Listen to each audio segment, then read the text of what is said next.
உள்ளோம். ஆனால் இங்கேயோ வர்ணகலாபத்தில் எழுந்துருளி உள்ளார். பல வர்ணங்களோடு கூட சௌமியமான திருமுக மண்டலத்தோடே அழகு சொட்ட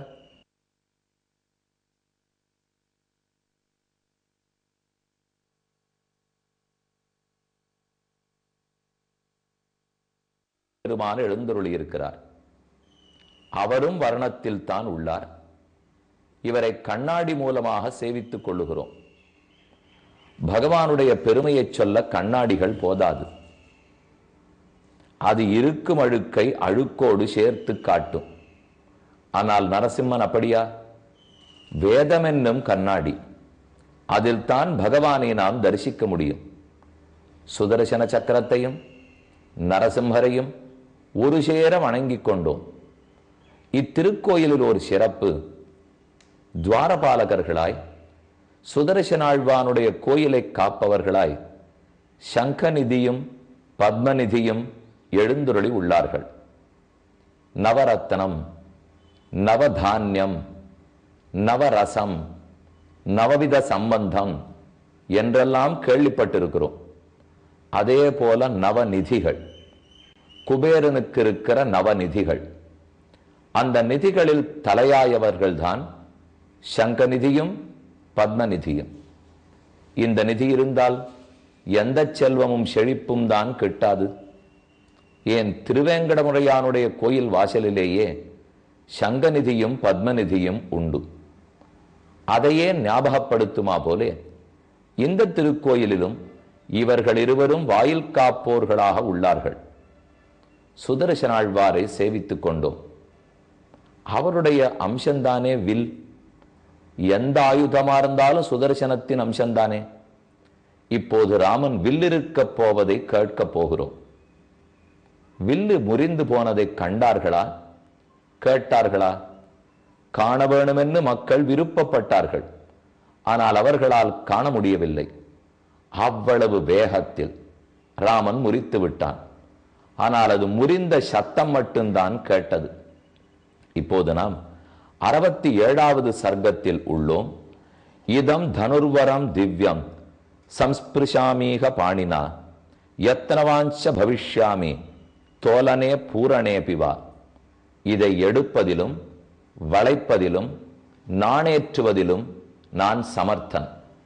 ஓர் வில்லை தூக்கி நாணேற்ற வேணுமானால் அதற்குரிய அளவு, எவ்வளவு பாரம், எந்த இடத்தில் நடு உள்ளது, எப்படி பிடித்து தூக்கினால் வில்லை வளைக்கலாம், இந்த கணக்குகள் அத்தனையும் தெரிந்த சாமர்த்தியக்காரன் ராமன். பாடமித்யப்ரவீத் ராஜா முனிஷ்ச சமபாஷத லீலையாச்ச தனுர்மத்தியே ஜக்ராஹ வச்சனான் முனேஹே. ராமன் நடந்து வந்தார், வில்லை கண்டார், அதன் நடு எது என்று பார்த்து கொண்டார். தன் கைகளை நடுவில் வைத்து ஷடக்கென தூக்கினான். மக்கள் அனைவரும் காத்திருந்தார்கள். ராமன் தூக்கி விடுவாரா? சீதைக்கு ராமன் கணவன் ஆவனா? இவ்வளவு நாட்களாக ஒரு மன்னவனாலே அசைக்க கூட முடியவில்லையே. இப்போது என்ன ஆகுமோ? நம்மால் பார்க்க முடியுமோ? அல்லது எடுத்த வேகத்தில் பார்க்கவே முடியாமல் அது முறிந்து கீழே விழுந்து விடுமோ என்றெல்லாம் நினைத்து கொண்டு இமைகளை தடுக்காமல், தேவர்களைப் போலே கஞ்சிமிட்டாமல் மிதிலா தேசத்து மக்களெல்லாம் பார்த்து கொண்டிருந்தார்கள். பஷ்யதான்று சஹஸ்திராணாம் பகூனாம் ரகுநந்தனஹ ஆரோபயத் ச தர்மாத்மா ச லீலமிவ தத்தனுகு. அனைத்து மக்களும் பார்த்திருக்கும் போது அவலீலையாய் விளையாட்டாக ராமன் வில்லை தூக்கினான். வில்லை பூமியில் நட்டான். பதித்து தன்னுடைய இடது திருவடியாலே வளைந்த கீழ்ப்பகுதியை அழித்து கொண்டான். குனிந்து தன் வலது திருக்கையாலே கீழிருக்கும் நாணை தூக்கி மேலே இருக்கும் வளைவில் போட்டு இழுத்து கட்டினான். கட்டினால் நிற்க வேண்டும். ராமனுடைய கைகளுக்கு பலமா, வில்லுக்கு பலமா? இந்த ரெண்டுத்துக்குள் எது பலம் பொருந்தியது? போட்டி நிகழ்ந்தது. ராமன் வளைத்து பிடித்தான். ஆனால் அந்த வளைத்தலை, அதன் வேகத்தை, பலத்தை தாங்க மாட்டாதவில் தடால் என்று நடுவில் முறிந்து போயிற்று. தத் பபஞ்ச தனுர்மத்தியே நரஸ்ரேஷ்டோ மகாயசாக தஸ்ய சப்தோ மகானாசீத் நிர்காத சமனிஸ்வனஹ பூமிகம்பஸ்ச சுமஹான் பர்வதஸ்யேவ தீர்யதஹ. அது முறிந்த ஒலியில் ஆகாசம் நடுங்கித்து பூமி பிளந்தது. பார்த்து கொண்டிருந்த மக்கள் அனைவரும் மயக்கமடைந்து கீழே விழுந்தார்கள். ஜனகனுக்கு ஓர் பக்கம் பேருவகை. இது நாள் வரை மாப்பிள்ளை கிடைக்காமல் இருந்த ஜனகனுக்கு இப்போது பேரானந்தம். விஸ்வாமித்திரருக்கோ நாம் வந்த நல்ல காரியம் நிகழ்ந்து விட்டது என்று ஆனந்தம். சீதைக்கு ஆனந்தத்தை கேட்க வேண்டுமா? அவள் கையில் வரமாலையை வைத்துக் கொண்டிருந்தாள். இன்னும் யார் முறித்தார்கள்ங்கிற செய்தி தெரியாது. நீலமாலை என்று சீதைக்கு ஒரு தோழி.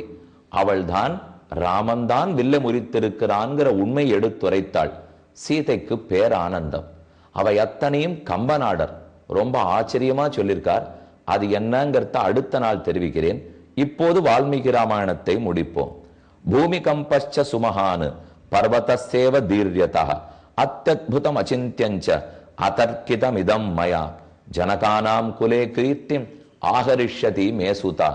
ஜனகன் பார்த்து கூறுகிறான், அத்யத்புதம். விஸ்வாமித்திரரே, இதை போல் ஒரு வியக்கத்தக செயலை நான் பார்த்ததில்லை. அச்சிந்தியம், என் புத்திக்கே எட்டாத செயல். அதர்க்கிதமிதம், இதை பற்றி இனி யாரும் தர்க்கம் பண்ணுவதற்கு வாய்ப்பில்லை. முறித்தானா, புண்ணியசாலியா, முறிக்க முடியுமா அல்லது மாயாஜாலமா, எங்களால் அசைக்க முடியாத வில்லை ராமனால் எப்படி முதிர்க்க முடிந்தது? இந்த தர்க்கத்துக்கெல்லாம் அந்த வேலை கிடையாது. இப்போ டிபேட் பண்றதுக்கு வழியே இல்லை. ராமன் அனைத்து ஆராய்ச்சிகளுக்கும் முடிவு கட்டிவிட்டார். பகவன் திருஷ்டவீர்யோமே ராமோ தசரதாத்மஜா. தயரதனின் குமாரனான ராமனின் வீரியத்தை விஸ்வாமித்திரரே இன்று நான் கண்டுகொண்டேன், உணர்ந்தேன். ஜனகானாம் குலே கீர்த்தி மாஹரிஷ்யதி மேசுதா. ஜனக குலத்துக்கே என் பெண் சீதை பெருமை சேர்க்க போகிறாள். ராமனுடைய தசரத குலத்துக்கும் சீதை பெருமை சேர்ப்பாள். சீதா பர்த்தாரம் ஆசாத்திய ராமம் தசரதாத்மஜம். தயரதனின் மகனான ராமனை பர்த்தாவாய் கணவனாக அடைந்து சீதையும் புகழடைய போகிறாள். உங்கள் இக்ஷ்வாகு குலமே பெருமை பெறப் போகிறது. மம சத்யா பிரதிஜாசா வீரிய சுல்கேதி கௌசிக சீதா பிராணைர் பகுமதா தேயாராமாய மேசுதா. ராமனுக்கு என் பெண்ணை கொடுப்பதுங்கிற முடிவு செய்து விட்டேன் என்று ஜனகன் நினைக்க சீதை கையில் மாலையை பிடித்திருந்தாள். சரி, ராமனுடைய திருக்கழுத்துக்கு மாலை அணிவிப்போம், அப்போதுதானே திருக்கல்யாணம் நடைபெறும். சீதைக்கு இரண்டு ஆனந்தம், இரண்டு எதிர்பார்ப்புகள் இருந்தன. முதல் எதிர்பார்ப்பு, தனக்கு வரப்போகும் கணவன் வீரன்தானா? இதோ வில் முறிந்து கீழே விழுந்ததே, வீரன் என்பதை முடிவு செய்து விட்டாள். ஆனால் கணவன் வீரனாக மட்டும் இருந்தால் போராது. கணவன் ஆசை கணவனாய், பரிவுடையவனாய், சுவை தெரிந்தவனாய், ரசிகனாக இருக்க வேண்டும். கொஞ்ச நேரமாவது மனைவியோட உட்கார்ந்து பேசத் தெரிந்தவனாக இருக்க வேண்டும். எந்த மனைவிக்கும் தான் சமைத்ததை விரும்பி சாப்பிடணும், 2 வார்த்தை நன்னா இருக்குன்னு சொல்லணும். இதுல யாருக்கு ஆசை இருக்கும்? 2 மணி நேரம் கஷ்டப்பட்டு தளிகையை முடிச்ச அப்புறம் கொறித்து விட்டு போற வேகத்தில் கணவன் கிளம்பி போனால் இனிமே நாளிலேந்து பண்றதே இல்லை என்கிற முடிவுக்குத்தான் வருவார்கள். அதை போல ரசிகத்தன்மையே இல்லாத இருந்துடக்கூடாது. ராமனுக்கு அது இருக்கான்னு சீதைக்கு சந்தேகம். என பெரிய வீரர்களா இருந்துட்டா அளவா ரசிக்க மாட்டார்களாம். பெரிய ரசிகர்களா இருந்தா வீரர்களா இருக்கணுங்கிற தேவையில்லை. ராமனுடைய வீரத்தை பார்த்து விட்டாள். வில்லு முறிந்ததுலேருந்து வீரன்னு தெரிந்தது. ஆனா வீரனோட மட்டும் கொடுத்தனம் பண்ண முடியுமா? பேச தெரிந்தவனா இருக்க வேண்டாமா? விவேகம் வேண்டாமோ? ரசிகத்தன்மை வேண்டாமோ? ராமனுக்கு பேச்சாற்றல் உண்டா? சீதைக்கு சந்தேகம். சரி, அதையும் பரீட்சித்து பார்ப்போம். கையில் மாலையோட ராமனுக்கு அருகில் சீதை சென்றாள். மாலையை போட போனாள். ராமன் தடுத்தான். என்னுடைய குரு வில்லை பார்த்து விட்டு வர சொன்னார். பார்த்த வேகத்தில் எடுத்தேன், எடுத்த வேகத்தில் முறிந்தது. இதற்கு மேல் பெண் கொடுத்து பெண் வாங்குவதெல்லாம் நான் தந்தையை கேட்க வேண்டும், நம்மை கேட்க கூடாது. இது நடக்க போகிறது என்று எனக்கு தெரியாது. விஸ்வாமித்திரர் பார்க்க சொன்னதற்காக பார்த்தேன். பெண்ணே, உன் தந்தையிடத்தில் சொல்லி என் தந்தையினிடத்தில் சொல்ல சொல். விதிர்த்தாள், வியந்தாள் சீதை. ஓ, இவ்வளவழகா பேசவும் தெரியுமா ராமனுக்கு? மறுக்கவும் இல்லை, ஆனா ஒத்துக்கொள்ளவும் இல்லை. உடனே இப்பேற்பட்ட அழகி கிடைக்கிறாள்னால் சட்டுன்னு மாலை ஏத்துக்க மாட்டானா? மறுத்துட்டான். அதிலிருந்து யார் பின்னே செல்பவன் ராமன் அல்லன், புருஷோத்தமன்கிறத புரிஞ்சுனுட்டா. ஆனா அதே ஒரே அடியா இல்ல இந்த கல்யாணம்லாம் எனக்கு வேண்டவே வேண்டாம், இது அசட்டுத்தனமான பேச்சு.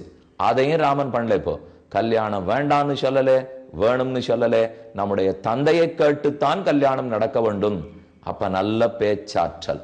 ஒரு பக்கம் தோள் ஆற்றலை கண்டாள், மற்றொரு பக்கம் பேச்சாற்றலை கண்டாள். இந்த ரெண்டும் இருக்கிறது ஒரு மனைவிக்கு மெத்த பிடிக்கும். அதை தான் சீதை தெரிந்து கொண்டாள்.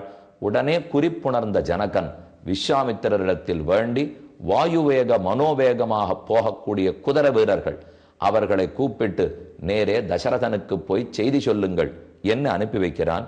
பவதோ அனுமதோ பிரம்மன் சீக்கிரம் கச்சந்து மந்திரிணா மம கௌஷிக பத்ரந்தே அயோத்தியான் துவரிதா ரதைஹி ராஜானம் பிரஸ்ருதைர்வாக்கியைஹி ஆனயந்து புரம் மம பிரதானம் வீரியசுல்காயாக கதயந்து ச சர்வசஹ யதாவிருத்தம் சமாக்கியாத்தும் ஆனேதுஞ்ச நிருபம் ததா. உடனே பல வீரர்கள் அனுப்பப்பட்டார்கள். வெகு வேகமாக உயர்குதிரைகள் குதிரைகள்ல ஏறி எங்க இருக்கு ஜனகபுரி? நேபாளத்தில் உள்ளது. அங்கிருந்து வேகமாக பீகாரை தாண்டி உத்தரப்பிரதேசத்தை தாண்டி சரையுக்கரையில் இருக்கும் அயோத்தியை வந்து அடைந்தார்கள். தயரதனை பார்த்து இவந்த செய்தியை கூறினார்கள். இவை அத்தனை ஆச்சரியமான சரித்திரம். ஆக இவ்விடத்தில் நாம் உற்று நோக்க வேண்டியது, ஜனகன் பெண்ணை உடனே கொடுக்க வேணும்னு ஆசை கொண்டான். ஆனாலும் இது முறைப்படி நடந்ததாக இருக்க வேண்டும். இந்த பக்கத்து தாய் தந்தையர்களும் இருக்கட்டும், அந்த பக்கத்து தாய் தந்தையர்களும் இருக்கட்டும், இருவரும் கூடி முடிவெடுப்போங்கிறதுக்காக வீரர்கள் அனுப்பப்பட்டார்கள். இங்கிருந்து அங்கு போய் சேர்ந்தார்கள். அது அடுத்த சர்க்கத்திலே தெரிவிக்கிறார். அதாவது 68வது சர்க்கம். ஜனகேன சமாதிஷ்டாக தூதாஸ்தே கிளாந்த வாகனாக திரிராத்திர முஷிதா மார்க்கே தே அயோத்தியான் பிராவிஷன் புரீம். 3 இரவு பொழுது வெகு வேகமாக கடுகி புறப்பட்டு வந்தார்கள். குதிரைகளெல்லாம் ஆயாசம் அடைந்தன. ஆனால் சீதைக்கு சீக்கிரம் கல்யாணம் நடக்க வேண்டும்ங்கிற வேகம், அந்த வேகம் தோற்ற குதிரைகளோடு வந்து தயரதனை வணங்கினார்கள். எங்கள் மன்னவனான ஜனகன் உன்னுடைய குசலத்தை கேட்டு வர சொன்னார். சௌக்கியமாக இருக்கிறீரா? ஜனங்கள் சௌக்கியமா? எல்லாம் சுரட்சிதமாக இருக்கின்றனவா? நம் மன்னன் நற்செய்தி உமக்கு அனுப்பி வைத்திருக்கிறார். மைதிலோ ஜனகோ ராஜா சாக்னிஹோத்திர புரஸ்கிருதா முகுர் முகுர் மதுரையா ஸ்நேக சம்ரக்தயா கிரா. மதுரமான வாக்கியத்தால் உங்கள் அனைவரையும் நலம் விசாரிக்க சொன்னார் எங்கள் மன்னவர். விஸ்வாமித்திரர் எங்கள் நாட்டை அடைந்துள்ளார். ராமலக்ஷ்மணர்களை கூட்டிக் கொண்டு எங்கள் நாட்டை அடைந்துள்ளார். அவர்களால் சிறந்த செயல் செய்யப்பட்டது. பூர்வம் பிரதிஜ்ஞா விதிதா வீரிய சுல்கா மமாத்மஜா ராஜானச்ச கிருதாமருஷா நிர்வீர்யா விமுகீகிருதாக. எங்கள் மன்னன் சொன்ன செய்தி. வெகு நாட்களாக நான் பிரதிஜை செய்திருக்கிறேன். இந்த வில்லை யார் முறிக்கிறானோ பெண்ணை கொடுக்க வேண்டும் என்று. இப்போது வில் முறிந்து போயித்து. அந்த பிரதிஜையை நிறைவேற்ற வேண்டும். என் பெண்ணை கல்யாணம் பண்ணி கொடுக்க வேண்டும். அதை நிறைவேற்றி கொடுப்பீர்களா என்று ஜனக மன்னவன் செய்தி அனுப்பியிருக்கிறான் தயரதா என்று தூதர்கள் சொல்ல தயரதனுக்கு புரியவில்லை. எங்கோ யாரோ பிரதிஜை பண்ண இங்கெதற்கு என்னிடத்தில் வந்து சொல்லுகிறீர்கள்? புரியவில்லையே. நான் எப்படி ஜனகனுக்கு உதவ முடியும்? என்ன பிரதிஜை என்று தயரதன் கேட்கிறான். நாம் பிரதிஜை என்ன நமக்கு தெரியும், அவனுக்கு தெரியாது. காத்திருந்து தெரிவிப்போம்.